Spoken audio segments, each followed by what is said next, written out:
I find I've been having a lot of sort of very vivid dreams recently. And I guess I'm curious, are these things that I should be paying attention to? Is it kind of the subconscious, trying to talk to us, or is it just really random thoughts? So how much importance do we sort of pay towards dreams? And then I guess also the second part is, as we continue, or as I continue to practice, I'm in the Intro to Buddhism 2 course.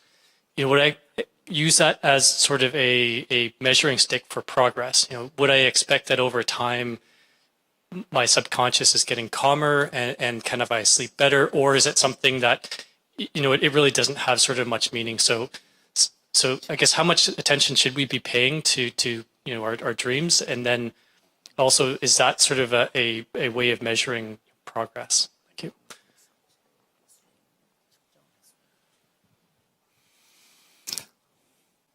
무엇을 목표로 하느냐에 따라서 다릅니다. It really depends on your objective.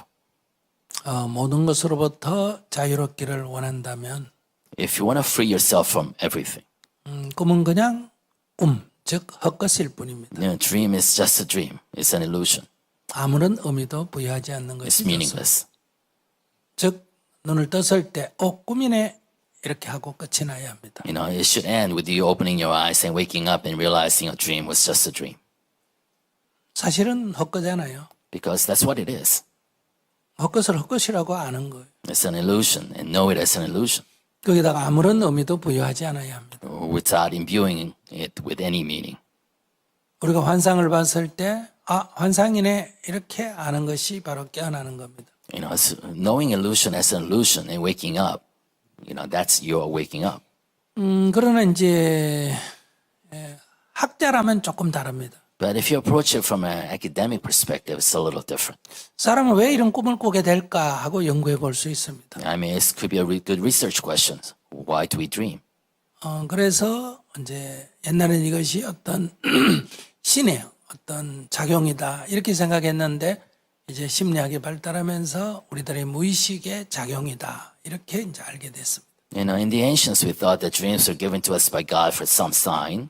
But as psychology develops, we realize it's the subconscious actually speaking to us. 그래서 이런 꿈은 어떤 심리 상태에서 일어나는 거다 하는 어떤 자기의 무의식의 세계, 심리 상태를 점검하는 그런 하나의 측정으로도 사용하고 있습니다. So in a way, we can actually use dreams to measure the state of our subconscious. 그래서 이제 어떤 사람의 꿈을 듣고 네 마음이 대강 어떻다, 네가 뭘 두려워하고 있다, 어떤 데 집착하고 있다 이런 것을 이제 우리가 어느 정도는 예측할 수 있습니다. So hearing somebody else describe their dreams, we may actually kind of infer, what that person is fearful of, what that person is obsessing over. So it becomes a sort of an analytical tool. 예를 들어서 내가 어머니를 보고 싶다고 생각하는데 꿈에 나타나지 않는다. For example, I miss my mom who has passed away, but she's not appearing in my dreams. 그러면 의식은 어머니를 생각하는데 무의식에서는 어머니를 별로 생각하지 않는다 하는 증거입니다. So maybe that's an evidence of me really consciously missing our mom, but maybe subconsciously we don't really miss her. 근데 나는 어머니 만나고 싶지 않다. 아이고 밉다. 꿈에도 보기 싫다. 이러는데 자꾸 꿈에 나타난다. But vice versa, I think to myself, wow, it's a good riddance. I don't want to see my mom ever again. But maybe in our dreams she keeps appearing. 그러나 의식은 멀리하고 싶지만은 나의 마음속 깊이 무의식에서는 어머니를 그리워하든지 아니면 미워하든지 어떤 그런 마음 상태다 하는 것을 점검할 수 있습니다. So maybe that means that your subconscious is still kind of missing your mom or being attached to your mom in some way, despite what your conscious says. 그래서 우리가 옛날에는 태몽꿈이라 해서 아기를 낳기 전에 어떤 꿈을 꿨다 하면 어머니의 어떤 심리 상태, 이 아이에 대한 어떤 자기 나름대로의 어떤 예지라 그럴까, 예측이라 그럴까 그런 것이 꿈으로 나타나는 겁니다. I mean, historical and culturally, we give a lot of significance to dreams of to-be mothers, right? And use that to analyze the state of the mother's mind. 그러니까 어머니의 어떤 심리 상태, 무의식의 상태는 아이의 심리 상태 상당히 영향을 준다고 볼 수 있습니다. And we also know that the subconscious state of subconsciousness of the mother has great deal of influence upon the development and well-being of the fetus and the baby. 그것이 단순히 뭐 쓸데없는 거다 또는 그것이 딱 맞다가 아니라 어느 정도 영향을 주는 요소가 있다 이렇게 우리가 볼 수가 있습니다. In that context, those dreams might not be totally useless or, dismiss it as something, like an illusion, but, it does serve a purpose. It gives us an inference point for the state of mind of the mother. 우리들이 부모와 자식 사이라든지 아주 서로 좋아하는 사람 사이에는 이런 약간 교감, 이렇게 무의식적 교감이 일어납니다. So between a parent and a child, and also between two lovers, right? We might actually establish some kind of subconscious or unconscious channels of communication. 그러니까 예감이라 그러죠. 그런 것이 어느 정도 맞을 때가 있습니다. Sometimes we actually can communicate without, explicitly speaking.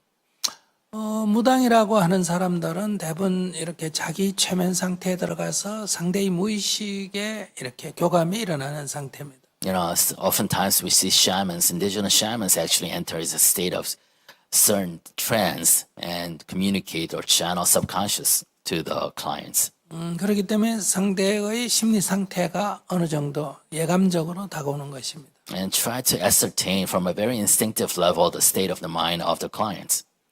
그것을 이제 뭐 자기가 모시는 신이 알려준다 이렇게 이해하고 있는 겁니다. And you can actually put a story around it, saying that this was some kind of God actually giving us signals, giving the shamans some signals about the state of mind.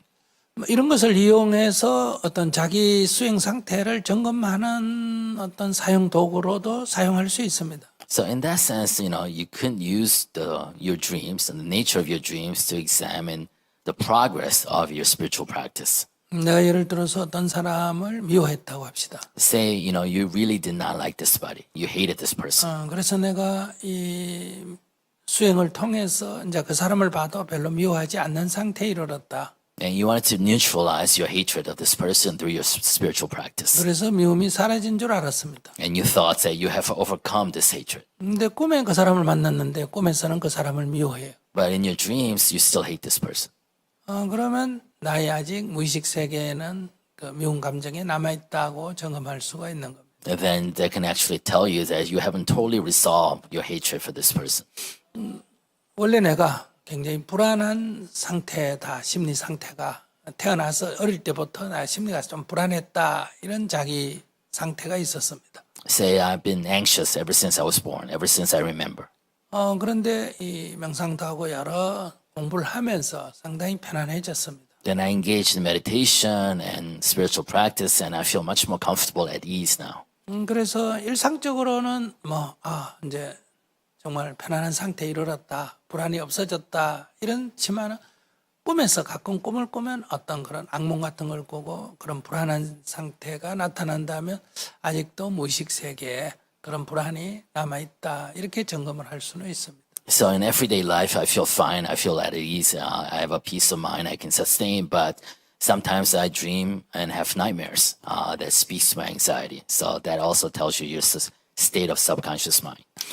예를 들어서 제가 말씀드리면 제가 일상적으로 뭐 여성을 만날 때 크게 성적인 관심이 없고 또 재물, 돈에 대해서도 특별히 뭐 애착을 갖거나 이러지 않는다. 이렇게 해서 나는 그런 것으로부터 어느 정도 자유로워졌다. 이렇게 자기가 자기를 평가하는데 꿈에 그렇지 않다. 누구를 좋아한다. 꿈에 막 돈을 가지려고 한다. 그러면 저 깊은 무의식 속에서는 아직도 그런 내 속에 그런 욕망이 남아있다. 이렇게 자기 점검하는 방법으로 사용할 수는 있다는 거예요. So for example, I feel like I have freed myself from any desire for the opposite sex as well as for any wealth. Then in my dreams, I dream about still kind of craving, the opposite sex or as well relationship as well as, money. Then that can actually add as a proxy metrics to the status of your spiritual practice.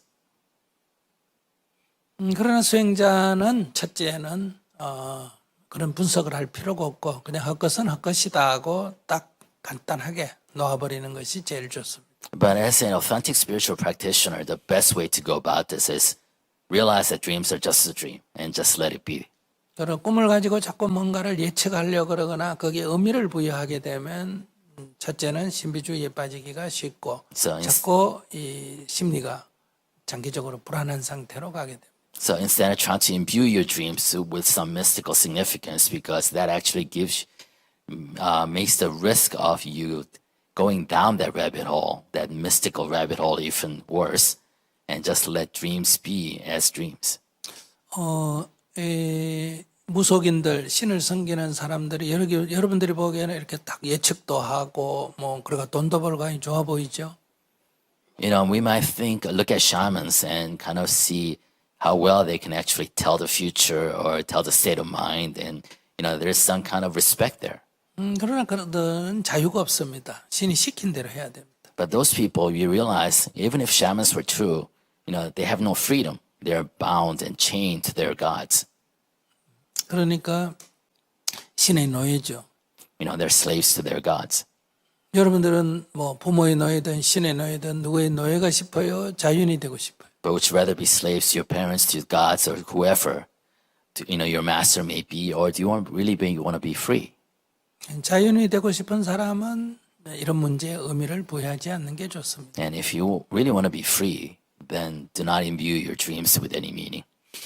다시 말하면 이런 무의식의 세계에 자꾸 끌려다닌다는 거예요.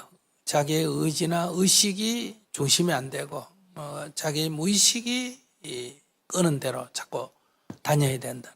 Basically, if you allow your dreams to have significance, then you are actually chaining yourself to your subconscious instead of intentionally and consciously and redesigning how you want to live your life freely.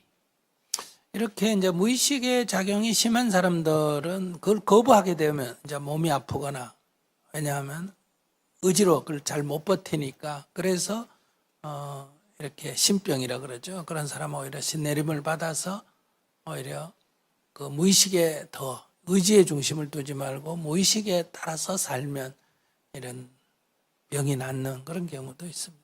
Some people actually, their subconscious is so strong, when they actually try to live away from their subconscious, they actually literally get sick. So in that sense, they actually give in to the desires, attachments, or the calls of their subconscious and live in dependence or reliance of their subconscious, doing its bidding. 여러분들의 적응하면 자기 성질대로 살면 좀 더 밝아지고 성질을 죽이고 살면 스트레스를 받고 어두워지는 것과 같습니다.